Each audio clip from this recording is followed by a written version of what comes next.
চীন ভারতের মধ্যে সম্পর্ক বরাবরই উত্তপ্ত। বৈশ্বিকভাবেও বিষয়টি সবারই জানা।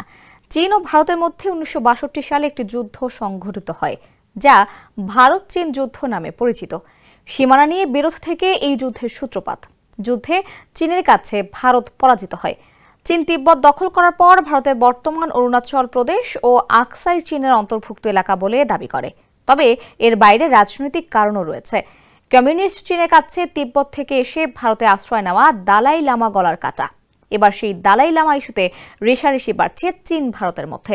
বৌদ্ধ ধর্মগুরু হিসেবে পঞ্চদশ দালাই লামার নাম ঘোষণা চূড়ান্ত পর্যায়ে। এ উপলক্ষে রোববার বড় অনুষ্ঠানের আয়োজন করা হয়েছে। হিমাচলে অনুষ্ঠিতব্য সেই মাহেন্দ্রক্ষণের দিকে তাকিয়ে বৌদ্ধ ধর্মাবলম্বীরা।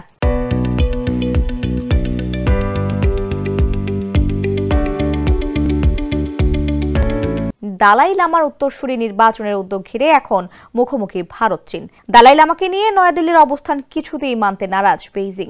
এ নিয়ে কড়া বার্তাও পাঠিয়েছে শি জিনপিং এর সরকার। ভারতীয় গণমাধ্যম এনডিটিভি এক প্রতিবেদনে তথ্য জানানো হয়েছে। তিব্বত সম্পর্কিত বিষয়গুলোতে ভারতকে সতর্কতার সঙ্গে পদক্ষেপ নিতে বলেছে চীন। ভারতের কেন্দ্রীয় মন্ত্রী কিরেন রিজিজুর এক মন্তব্যের বিরোধিতা করে চীন এ সতর্কবার্তা পাঠায়।